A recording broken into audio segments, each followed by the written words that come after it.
Hello student, RBS classes के YouTube channel पर आपका स्वागत है।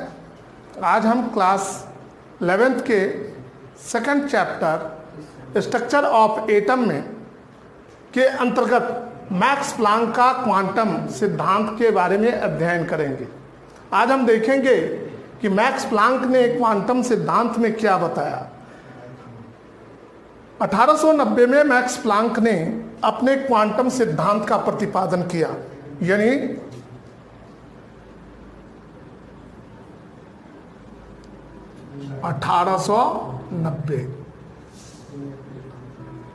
मैक्स प्लांक का क्वांटम सिद्धांत जो था 1890 में प्रतिपादित किया गया, प्रिस्क्राइब किया गया। इसमें उन्होंने बतलाया कि जब किसी ब्लैक बॉडी से, यानी काले रंग के बॉडी यानी शरीर कहिए, स्ट्रक्चर कहिए, ब्लैक बॉडी से विकिरित ऊर्जा निकलती है तो उसका विकिरण एवं अवशोषण दोनों होता है। बाद के वर्षों में आइंस्टीन महोदय ने इस सिद्धांत में थोड़ा सा बदलाव किया। जो संशोधित क्वांटम सिद्धांत था वह था ब्लैक बॉडी ऊर्जा का विकिरण और अवशोषण ब्लैक बॉडी में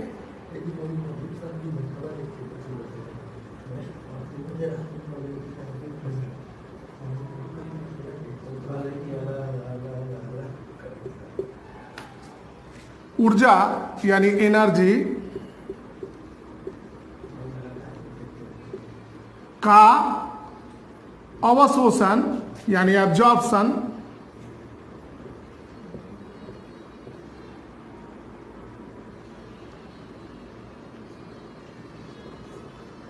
और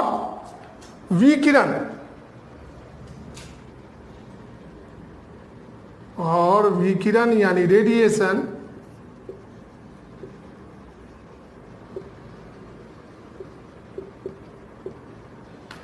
ये जो है सतत न हो करके लगातार नहीं होता है, यह असतत होता है।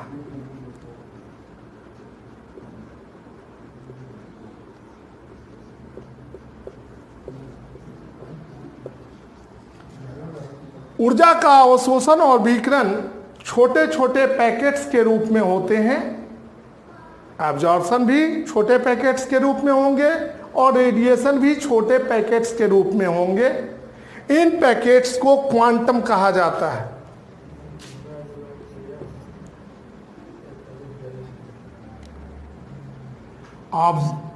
एब्जॉर्प्शन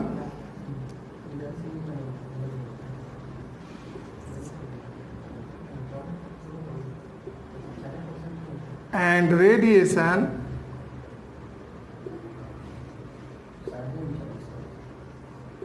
of energy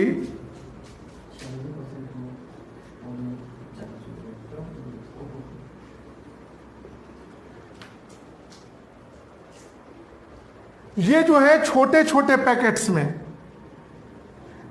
छोटे छोटे पैकेट्स में के रूप में होता है, जिनको क्या कहा जाता है? Quantum. Small packets.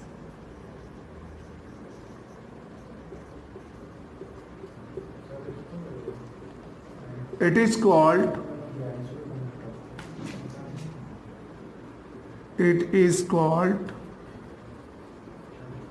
quantum।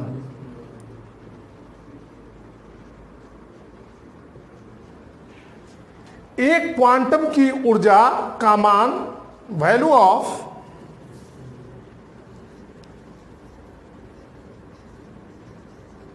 one quantum of energy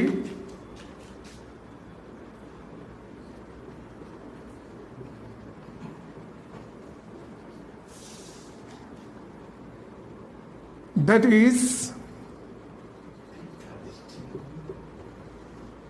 E equal HV, where जहां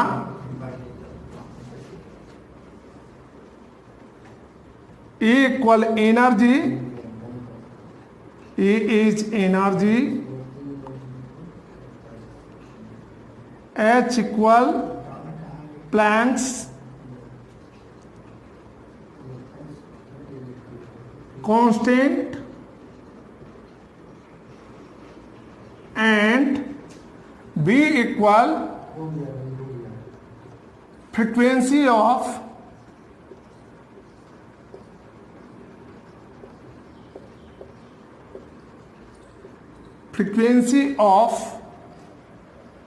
रेडिएशन।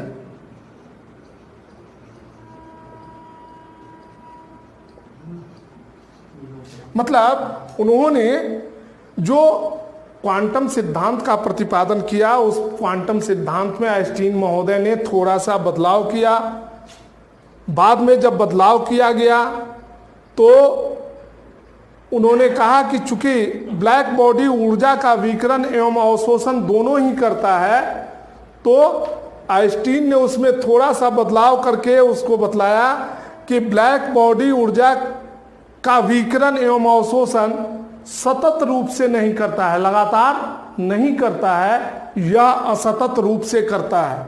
ऊर्जा का अवशोषण या विकिरण जो है छोटे छोटे पैकेट्स के रूप में होते हैं, जिसको क्वांटम कहा जाता है। एक क्वांटम एनर्जी की वैल्यू जो होती है E इक्वल टू HV होती है, ठीक है, जहां E इक्वल एनर्जी यानी ऊर्जा, H इक्वल प्लांक स्थिरांक और V equal frequency of radiation मतलब विकिरण की आवृत्ति है। तो इस प्रकार मैक्स प्लांक का सिद्धांत जो है क्वांटम सिद्धांत समाप्त होता है। अब हम लोग देखेंगे Hund's law. Hund's law, Hund का नियम।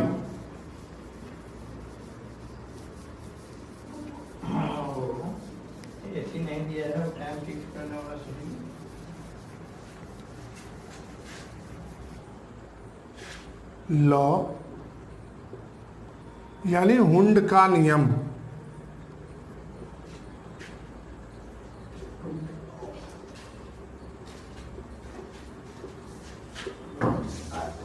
हुंड ने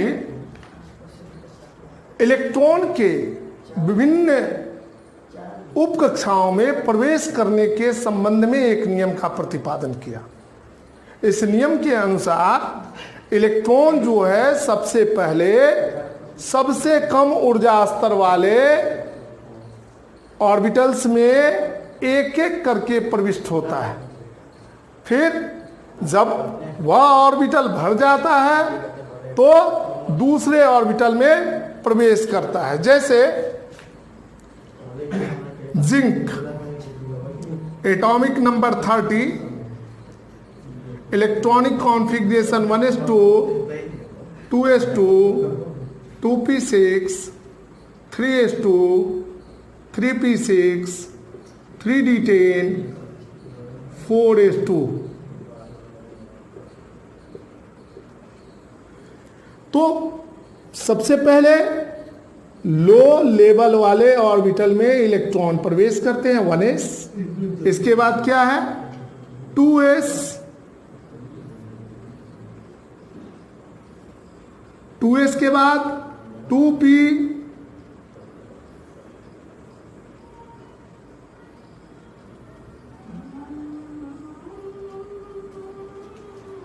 लंबे चैनी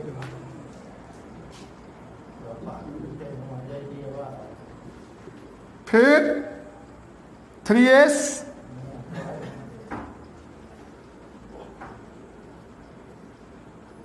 3p,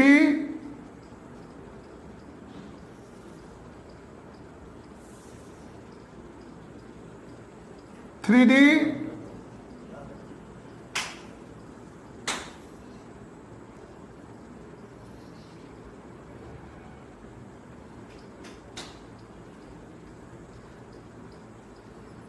और फिर 4s।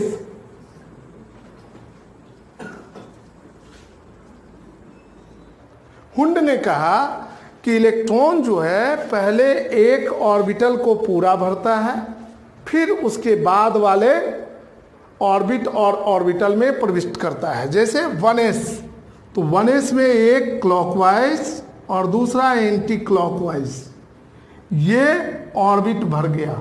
अब इसके बाद जो है इलेक्ट्रॉन दूसरे कक्षा के एस ऑर्बिटल में पहले क्लॉकवाइज फिर एंटी क्लॉकवाइज 2s को भरेगा। इसके बाद इलेक्ट्रॉन जो है 2p ऑर्बिटल में पहुंचेगा।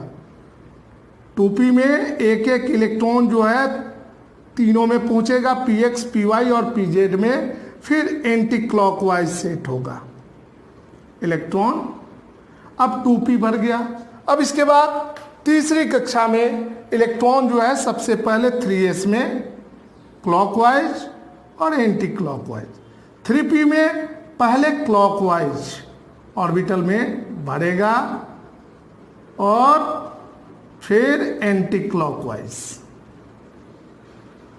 फिर 3d में 5 इलेक्ट्रॉन क्लॉकवाइज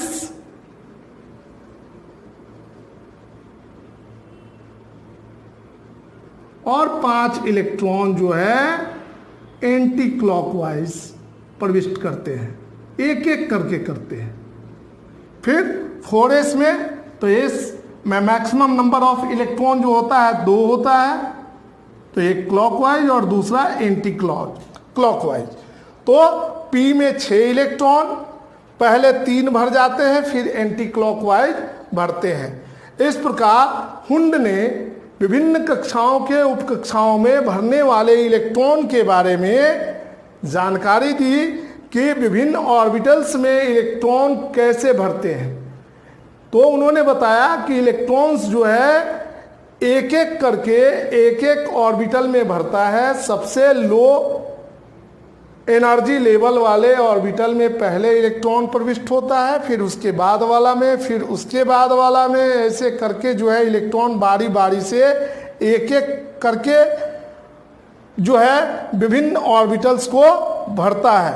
और भरने के बाद जो है पहले एक करके क्लॉकवाइज भरेगा और फिर दूसरा जो है एंटी क्लॉक, यानी पेयरिंग होगा।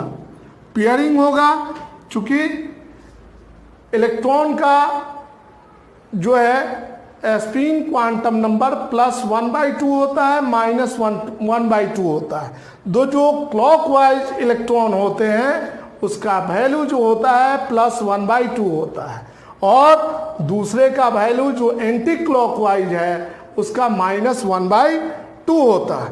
इस प्रकार जो है इलेक्ट्रॉन विभिन्न कक्षाओं में प्रविष्ट करते हैं।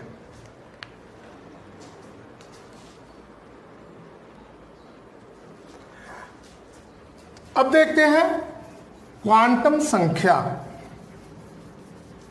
Quantum number.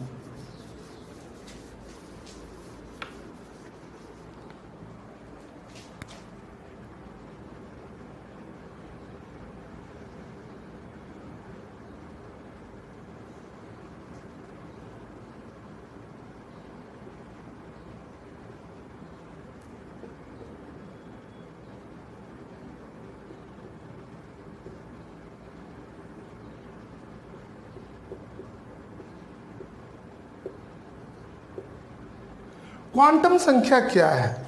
परमाणु में किसी इलेक्ट्रॉन की ऊर्जा, उसके संभावित बंटन, उसके चुंबकीय गुण एवं उसके चक्रणीय की दिशा बताने के लिए प्रयुक्त जो संख्या होती है उसको क्वांटम संख्या कहते हैं, क्वांटम नंबर कहते हैं। चक्रणीय यानी स्पिन और मैग्नेटिक प्रॉपर्टीज को, जो इलेक्ट्रॉन के मैग्नेटिक प्रॉपर्टीज को बताता है और उसके स्पिन के बारे में बतलाता है, उसको क्वांटम नंबर कहते हैं, क्वांटम संख्या कहते हैं। ये 4 प्रकार का होता है। एक नंबर होता है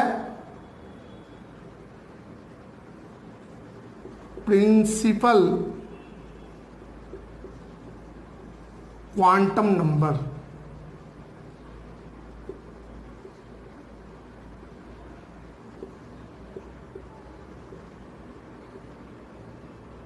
यानी प्रधान क्वांटम संख्या।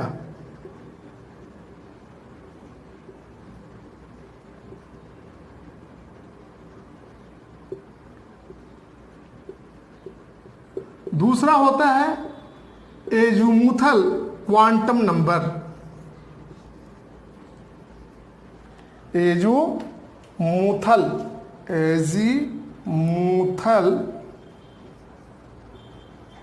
क्वांटम नंबर, यानी दिग्वंशी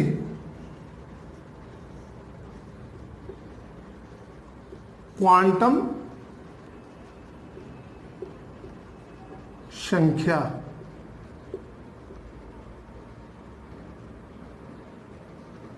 तीसरा होता है मैग्नेटिक क्वांटम नंबर।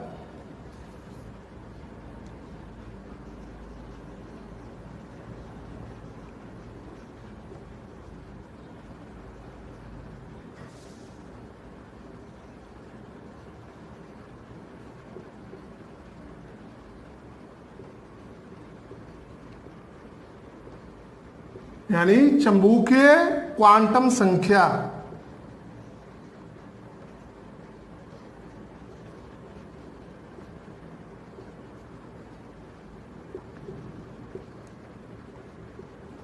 और चौथा होता है स्पिन क्वांटम नंबर।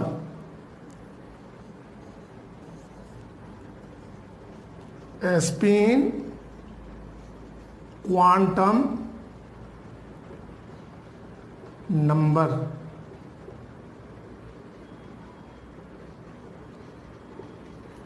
यानी चक्रण क्वांटम संख्या।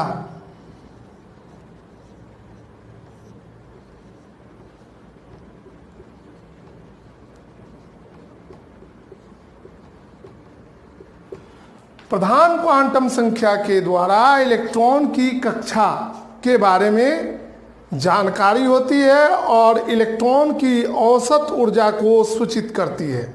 इसे जो है n के द्वारा निरूपित किया जाता है।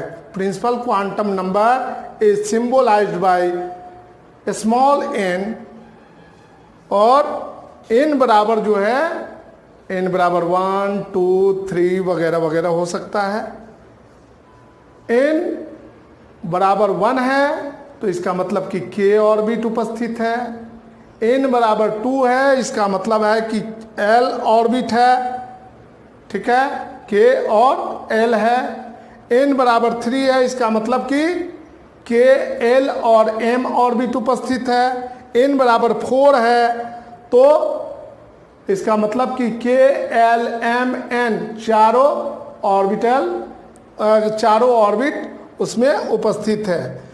और जो अंतिम एटम का जो लास्ट ऑर्बिट होगा उसके लिए n बराबर इन्फिनिटी होगा, अनंत हो सकता है।